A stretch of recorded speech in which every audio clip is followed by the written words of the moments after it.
থাকবে সে হলো মুসলমান। এই যে আপনারা দাড়ি রাখছেন এই পর্যন্ত, যে লোকটা দাড়ি কামা তার যে গুণ আপনি যে উদ্দূর রাখছেন সমান গুণা, আপনি সব পাইবেন না তো। আদা মাদা দাড়ি রাখার দ্বারা সব নাই, বরং গুণা। কিয়ামতের মাঠে কেউ বলল আমি তো দাড়ি রাখছিলাম, তা আমার তারার সাথে গেল লাগে, আল্লাহ কব না তুই তারার সাথে যা। দাড়ির মাসআলা সবাই যার যার হাতে 4 আঙ্গুল, কয় আঙ্গুল? যার যার হাতে 4 আঙ্গুল। এই যে আমি ধরছি নি 4 আঙ্গুল, কথা কয় না। ধরার পরে কিছু বেশতে আসেনি, বেশতে গুলি কাটলে কোনো গুণা নাই, কিন্তু 4 আঙ্গুলের আগে যদি কাটি তাহলে কামাইলে যে গুণা 4 আঙ্গুলের আগে কাটলে সমান গুণা। তো আপনারা যারা আদা মাদা দাড়ি রাখছেন ছাগলের কানের মতো, মনে তো করছে যে খুশি যে আমি তো দাড়ি রাখছি সমস্যা নাই, কিন্তু এই দাড়ি রাখাটা যে আপনার গুনাই হইতেছে এটা আপনি বুঝেন না। কেন? কারণ আপনার ভিতরে দিন নাই। আজকের থেকে মাসলাটা শিখেন, দাড়ি কামাইলে যে পরিমাণ গুনাহ, এক মুষ্টির কম রাখলে সেম সমান গুনাহ। বলেন, দাড়ি কামাইলে যে গুনাহ এক মুষ্টি আগে কাটলে সমান গুনাহ, রাখলে কমপক্ষে এক মুষ্টি, এক মুষ্টি না রাখলে কামানোর গুনাহ হবে। আপনি তো খুশি যে আমি তো দাড়ি রাখছি সমস্যা নাই। তাহলে এই জন্য রাসূল বলছেন দিন শিখো, দিন যত বেশি জানবা, দিন যত বেশি বুঝবা, আমল করতে সহজ হবে। দিন যত বেশি বুঝবা জানবা, আমল কোনটা গুনাহ কোনটা বুঝতে পারবা। তুমি বুঝে বুঝে গুনাহগুলির থেকে বাইসা তুমি বুঝে বুঝে আমলগুলি করতে পারবা। এই জন্য রাসূল বলছেন দিন শিখো। তাহলে আমাদের দিন শিখার দরকার নাই? বলেন দরকার নাই? এই যে মাসলাটা বললাম দাড়ির মাসআলা, এই মাসলাটা কি সবাই আগে জানতেন? তো আজকে জানছেন নি? তা মাহফিলে আসার পর একটা মাসআলা শিখছেন, লাভ হইছে না লস হইছে? বলেন, দাড়ি কামানো যে গুনাহ এক মুষ্টির আগে কাটা সমান গুনাহ। এই মাসলাটা মন থাকবে তো? হয়তো কামাইলাম, না হয় এক মুষ্টির আগে দাড়ি কাটা হারাম। এক মুষ্টির আগে দাড়ি কাটা কি এই বললাম? এগুলো আমাদের দুনিয়ার স্বভাব। দাড়ি রাখছে মূলত আল্লাহর খুশির জন্য, নবীর খুশির জন্য না। ও ছেলে মেয়ে বিয়া দালাইছে, মানুষ কি কইব, এটা ওই মানুষের শরম থেকে বাঁচার জন্য একটু লাভ নাই। আমি আমলের 3টা মূলনীতি বলে আলোচনায় ঢুকে যাবো ইনশাআল্লাহ। قال النبي صلى الله عليه وسلم إنما الأعمال بالنيات أو كما قال النبي عليه الصلاة والسلام। পয়গম্বর রাহমাতুল লিল আলামিন বলেছেন, উম্মত যে কোনো আমল করবা, পয়গম্বর রাহমাতুল লিল আলামিন বলেন তুমি তোমার জীবনের আমল দিয়া যদি তুমি আল্লাহকে বন্ধু বানাইতে চাও, যদি তুমি তোমার জীবনের আমল দিয়া আমি নবীকে বন্ধু বানাইতে চাও, যদি তুমি তোমার জীবনের আমল দিয়া কিয়ামতের মাঠে হাউজে কাউসার চাও, তুমি তোমার জীবনের আমল দিয়া অন্ধকার কবর জান্নাতওয়ালা কবর যদি বানাতে চাও, জীবনের আমল দিয়া আল্লাহকে পাইতে যদি চাও, এই তোমার জীবনের আমল দিয়া কিয়ামতের মাঠে ডান হাতে আমলনামা যদি চাও, এ তোমার জীবনের নামাজের আমল দিয়া যদি তুমি নিজেকে জান্নাতি বানাইতে চাও, পয়গম্বর রাহমাতুল লিল আলামিন বোঝাতে চাই তোমার মন মতো আমল করলে হবে না, মন চাই মতো তুমি যে কোনো আমল করলে হবে না। নবী বুঝাইতে চাই 3টা নিয়মের ভিতর দিয়া, মানে 3টা জিনিসের ভিতর দিয়া তোমাকে আমল করা লাগবে। যে কোনো আমল করবা 3টা নিয়ম তোমাকে মানা লাগবে। ওই 3টা হলো তোমার আমলের মূল নীতি। জোরে বলেন সুবহানাল্লাহ। আমলের মূলনীতি কয়টা? আমি সংক্ষেপে, আমি খুব সহজে কথা বলি যাতে মানুষ বুঝতে সহজ হয়। বলেন আমলের মূল নীতি কয়টা? এই তিনটা জিনিসের ভিতরে আমল করলে আমল ঠিক থাকবে, আমল কবুল হবে। তিন জিনিসের বাইরে আমল করলে ওই আমল আল্লাহ নিবে না, মানে ওই আমল আল্লাহ কবুল করবে না। তাহলে বলেন আমলের মূলনীতি কয়টা? এক নাম্বার, পয়গম্বর রাহমাতুল লিল আলামিন বোঝাতে চাই, তুমি যে কোনো আমল করবা, ছোট আমল করবা, বড় আমল করবা, প্রকাশ্যে আমল করবা, গোপনে আমল করবা, এ নবীর উম্মতের দল, পয়গম্বর রাহমাতুল লিল আলামিন বোঝাতে চাই, যে কোনো আমল করবা, দুনিয়ার কাউকে খুশি করার জন্য আমল করা যাবে না, দুনিয়ার মানুষকে দেখাবার নিয়তে আমল করা যাবে না। যে কোনো আমল করবা মা বাবার জন্য করা যাবে না, এমপি মন্ত্রীকে দেখাবার জন্য আমল করা যাবে না, মানে দুনিয়ার কারো জন্য আমল করা যাবে না। পয়গম্বর বোঝাতে চাই, তোমার জীবনের যত আমল তুমি করবা, সমস্ত জীবনের আমল একমাত্র করতে হবে আল্লাহকে খুশি করার জন্য, ঠিক কিনা? গোটা জীবনের আমল একমাত্র করতে হবে, বলেন কার খুশির জন্য? মানুষকে দেখাবার চুল পরিমাণ নিয়ত যদি আমার ভিতরে চলে আসে, মুহাদ্দিস হওয়ার পরেও জাহান্নামে যাওয়া লাগবে, কারণ আমার আমল কবুল হবে না।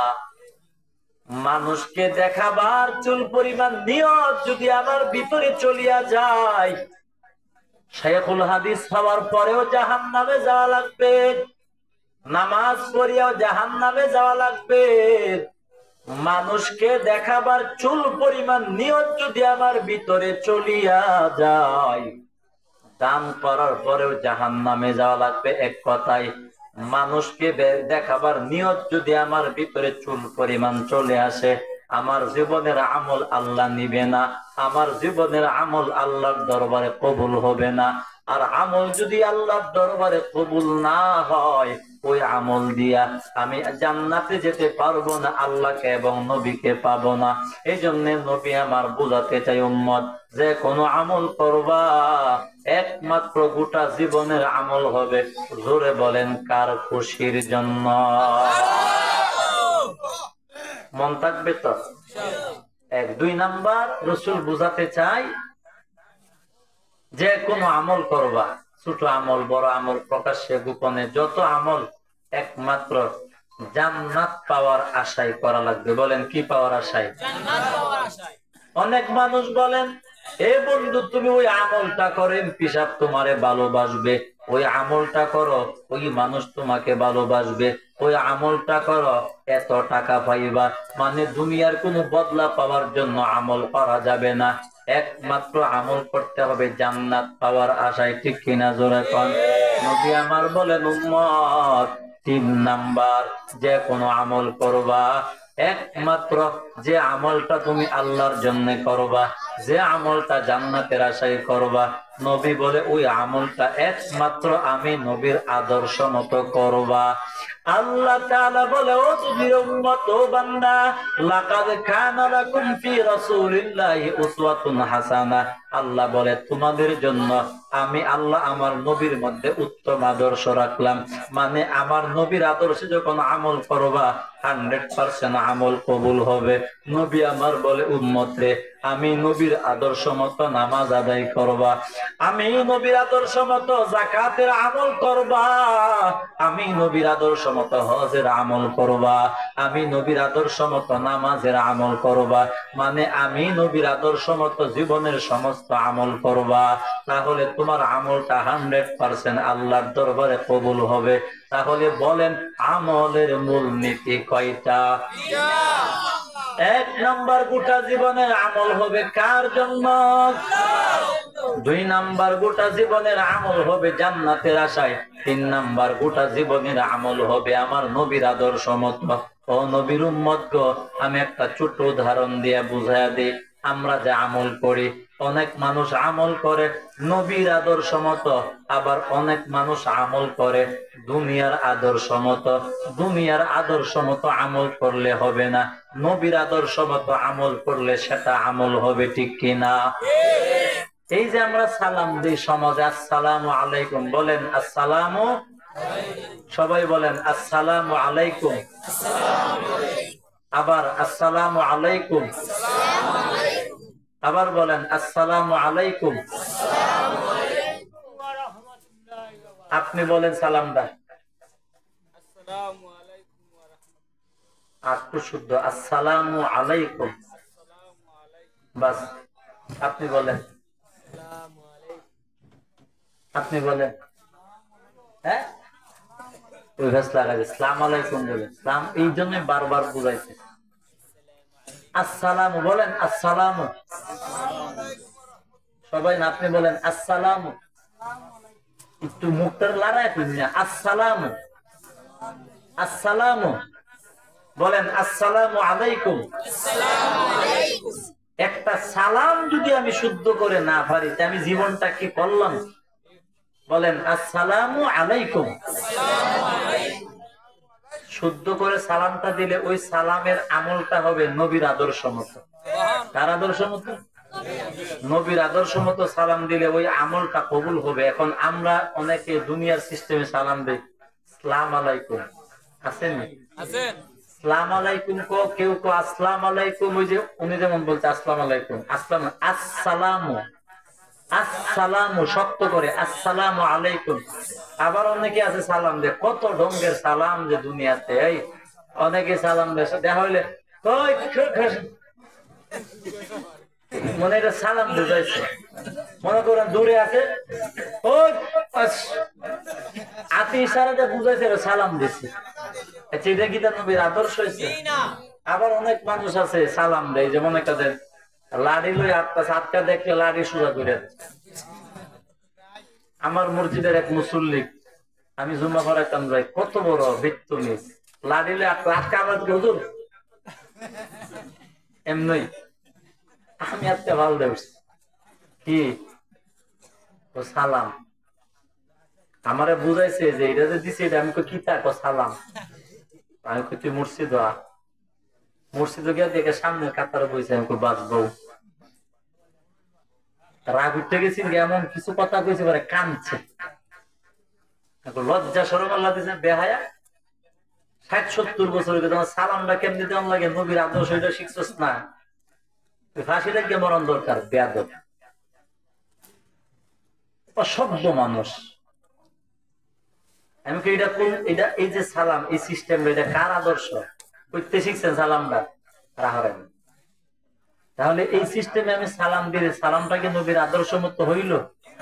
তাহলে যে আমলটা নবীর আদর্শ মতো হবে না, ওই আমলটা আল্লাহ কবুল করবে মানে সোজা কথা, ওই আমলটা নষ্ট হয়ে যাবে। আর যে আমল নষ্ট হয়, ওই আমল দিয়া জান্নাতে যাওয়া যাবে। তাহলে বলেন, ১ নাম্বার গোটা জীবনের আমল হবে কার জন্য? ২ নাম্বার গোটা জীবনের আমল হবে কিসের আশায়? ৩ নাম্বার গোটা জীবনের আমল হবে কার আদর্শ মতো? এই ৩টা জিনিস মনে রাইখা মরণ পর্যন্ত আল্লাহ পাকের জন্য জান্নাতের আশায় নবীর আদর্শ মতো আমল করার তৌফিক আল্লাহ আমাদের সকলকে দান করেন মহব্বতে, বলেন আমিন। কোন থাকবে তো ইনশাআল্লাহ। তাহলে আমলের মূলনীতি কয়টা? এই ৩টা মনে রাখবেন। এখন যে আয়াতে কারিমা তিলাওয়াত করলাম, আয়াতের দিকে চলে যায়। কষ্ট হইতেছে আপনারা?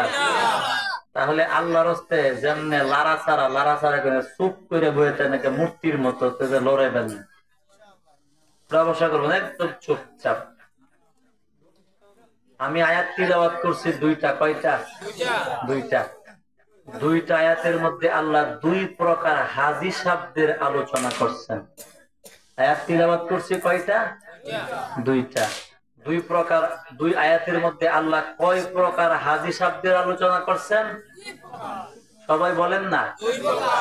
কিন্তু ভূতের মতো ছায়া থাকলে আলোচনা শিখতে পারবেন না। এটা দ্বীনের কথা, কোরআনের কথা, শিখার দরকার আছে নি? শিখার ইচ্ছা থাকলে আমার সাথে একটু জবাব দিয়েন। কথাগুলো ভূতের মতো ছায়া থাকলে শিখতে পারবেন। বলেন, আয়াত তিলাওয়াত করছি কয়টা? এই ২ আয়াতের মধ্যে আল্লাহ কয় প্রকার হাজি শব্দের আলোচনা করছেন? ২ প্রকার। এটা কোরআনের কথা। যদি আপনি না জানেন, জীবনে হজ করলে শয়তানে আপনার হজ আমলকে নষ্ট করে দিবে।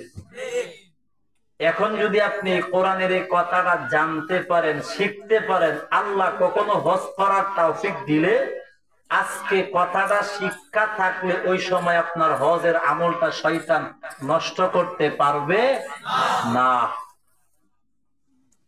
আল্লাহ পাক রব্বুল আলামিন বলেন, ফামিনান নাসি মান ইয়াকুলু রাব্বানা আতিনা ফিদ দুনিয়া ওয়া মা লাহু ফিল আখিরাতি মিন খালাক। আল্লাহ পাক রব্বুল আলামিন বলেন, নবী আমার এতক্ষণ কথাবার্তা যাই কইছেন, এখন কিন্তু একদম চুপ, আমি কিন্তু আলোচনায় ঢুকে গেছি। আল্লাহ পাক রব্বুল আলামিন বলো, নবী আমার, আল্লাহ নবীকে বলে, নবী আমার এই দুনিয়াতে একদল মানুষ আছে, সব না কয় দল? আল্লাহ বলে, নবী আমার এই দুনিয়াতে একদল মানুষ আছে,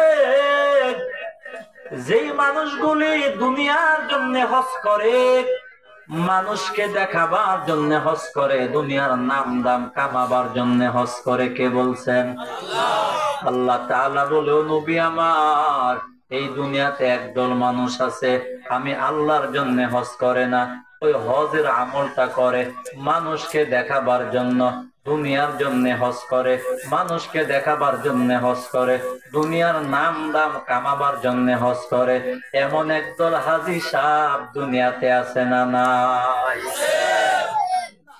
এই কেমনে মাইসেবু মাহফিলে আমাদের শিখার অনেক কিছু বাকি আছে। বলেন, অনেক কিছু কি আছে? বাকি আছে। মাহফিলে আসবেন, আস্তে আস্তে শিখবেন, না শিখার দরকার নেই? আল্লাহ কবুল করুক, আমিন। আল্লাহ পাক রব্বুল আলামিন বলে, নবী আমার একদল মানুষ দুনিয়াতে আছে, যেই মানুষগুলি হজ করে দুনিয়ার জন্য, দুনিয়ার মানুষদেরকে দেখাবার জন্য, দুনিয়ার নাম দাম কামাবার জন্য হজ করে। আল্লাহ বলে, নবী আমার ওই মানুষগুলি বাইতুল্লাহতে গিয়া আমি আল্লাহর কাছে শুধু দুনিয়া চাই। আল্লাহ তাআলা বলে, নবী আমার যেই মানুষগুলি দুনিয়ার জন্য বাইতুল্লাহতে যায়, যেই মানুষগুলি মানুষকে দেখাবার জন্য হজ করে, যেই মানুষগুলি দুনিয়ার নাম দাম কামাবার জন্য হজ করে, আল্লাহ তাআলা বলো, নবী আমার ওই হাজী সাহেবগুলি পরকালে আমি আল্লাহর জান্নাত পাবে না। কি কইবেন? এই যে কথাটা কইলাম, এই কথাটা বালা না খারাপ? বালা। হাজী সাহেব হজ করে জাহান্নামে যাবে, কথাটা বালা না খারাপ? তাহলে খারাপ কথা শুনলে কি কম লাগে? এখন এক দুজন আস্তে কইছে সুবহানাল্লাহ, অনেকজনে চুপচাপ ফেরাও করছে না, আবার অনেক এমনে কি কইব দিশ পাইতেছে না। বলেন, চারটা কথা আজকে আমি শিখাইয়া যাই। গজব বা খারাপ কথা শুনলে বলবো নাউযুবিল্লাহ, আল্লাহর বরত্বের কথা শুনলে বলবো আল্লাহু আকবার। 3 নাম্বার, আল্লাহর নিয়ামতের কথা শুনলে কি বলবো? আলহামদুলিল্লাহ। 4 নাম্বার, আল্লাহর পবিত্রতার কথা শুনলে আমরা বলবো, অথবা আশ্চর্য কোনো কথা বা পবিত্রতার কথা শুনলে আমরা বলবো সুবহানাল্লাহ। এই 4টা শব্দ নবী সাহাবীদেরকে শিখাইছেন। সুবহানাল্লাহ বলে। শিখলাম তো আজকে। তাহলে হাজী সাহেব হজ কইরা জাহান্নামে যাবে, এই কথাটা বালা না খারাপ? খারাপ কথা, নাউযুবিল্লাহ। কেন বলবো? রাসূল বলেন, খারাপ একটা কথা শোনার পরে তুমি যখন বলবা নাউযুবিল্লাহ, অর্থ কি? আল্লাহ এই জিনিসটা থেকে আমি পানা চাই। মানে নবী বলেন, যখন তুমি বলবা নাউযুবিল্লাহ, আল্লাহ পানা চাই, তখন আল্লাহ তাআলা বলে, ফেরেশতা আমার বান্দা ওই খারাপ কথাটা শোনার পরে নাউযুবিল্লাহ মানে পানা চাইছে, আমি আল্লাহ আমার বান্দাকে ওই গুনাহটার থেকে মরণ পর্যন্ত মুক্ত রাখবো, হেফাজত করব। তাহলে আল্লাহ তাআলা প্রথম আয়াতে বলে, নবী একদল মানুষ দুনিয়াতে আছে, যে মানুষগুলি হজ করে দুনিয়ার জন্য, দুনিয়ার মানুষকে দেখাবার জন্য হজ করে, দুনিয়ার নাম দাম কামাবার জন্য হজ করে। আল্লাহ তাআলা বলে, ও নবী আমার যে মানুষগুলি দুনিয়ার জন্য বাইতুল্লাহতে যাইতো, ওই মানুষগুলি পরকালে জান্নাতের অংশ পাবে না। বলেন নাউযুবিল্লাহ। আল্লাহ তাআলা পরের আয়াতে মানে 2 নাম্বার আয়াতে আল্লাহ তাআলা বলে ওয়া মিনহুম মাইয়াকুলু রাব্বানা আতিনা ফিদ দুনিয়া হাসানা ওয়া ফিল আখিরাতি হাসানা ওয়া কিনা আযাবান নার। আল্লাহ তাআলা 2 নাম্বার আয়াতে আল্লাহ নবীকে বলে নবী আমার আরেক দল মানুষ দুনিয়াতে আছে, ওই মানুষগুলি আমি আল্লাহর জন্য হজ করে নিজেকে জান্নাতি বানাবার জন্য হজ করে, ওই মানুষগুলি নিজেকে জাহান্নাম থেকে বাঁচাবার জন্য হজ করে, ওই মানুষগুলি আপনি নবীকে মহাব্বতের বন্ধু বানাবার জন্য হজ করে। এক কথায় ওই মানুষগুলি হজ করে আমি আল্লাহর জন্য। তাহলে আল্লাহ প্রথম আয়াতে বলে নবী একদল মানুষ হজ করে দুনিয়ার জন্য, আর একদল মানুষ হজ করে কার জন্য? আল্লাহ তাআলা বলে নবী যেই মানুষগুলি দুনিয়ার জন্য হজ করে ওই মানুষগুলি জান্নাতে যাবে না, আর যেই মানুষগুলি আমি আল্লাহকে খুশি করার জন্য হজ করে ওই হাদিসাব গুলি হবে পরকালে জান্নাতের মেহমান। তাহলে এই 2টা আয়াতের দ্বারা কি বুঝলাম? দুনিয়ার জন্য হজ করলে জাহান্নাম, আল্লাহর জন্য হজ করলে জান্নাত। আরো সহজে বুঝেন, দুনিয়ার জন্য হজ করলে জান্নাত যেতে পারবো না, আল্লাহর জন্য হজ করলে জান্নাত পাবো। এই যে কথাটা আল্লাহ তাআলা কোরআনে বলছেন, আজকে আপনি মাহফিলে আসার কারণে এই 2টা কথা আপনি আজকে শিখতে পারলেন। যদি আল্লাহ আপনারে কখনো তৌফিক দান করে হজে যাবার জন্য, শয়তান আপনার মনে ওয়াসওয়াসা দিয়া বলবে বান্দা এই তুমি বিরাট বড় একটা জিয়াফত করো, হজে যাওয়ার আগে হাজার হাজার মানুষদেরকে দাওয়াত করে খাওয়াও, তাহলে সবাই জানবে যে তুমি হজে যাইতেছো। এই নিয়তটা শয়তান ভিতরে ঢুকায় দিয়া আপনার হজটাকে দুনিয়ার দিকে ফিরাইয়া দিবে। তখন আপনি যদি জানা তাকে আজকে যে শুনলেন, তখন আপনি মনকে বলতে পারবেন না এরে মন মাহফিলে গিয়া শুনছিলাম দুনিয়ার জন্য হজ করলে জান্নাত পাওয়া যাবে না, আল্লাহর জন্য হজ করলে জান্নাত পাওয়া যাবে। আমি মানুষকে দেখাবার জন্য বাইতুল্লাহতে যাব না, আমি হজ করব একমাত্র জোরে বলেন কার জন্য? তাহলে আমরা জীবনে যদি আল্লাহ কখনো তৌফিক দান করে হজে যাওয়ার, তাহলে আমরা হজটাকে দুনিয়ার মানুষকে দেখাবার জন্য করব না, আল্লাহর জন্য।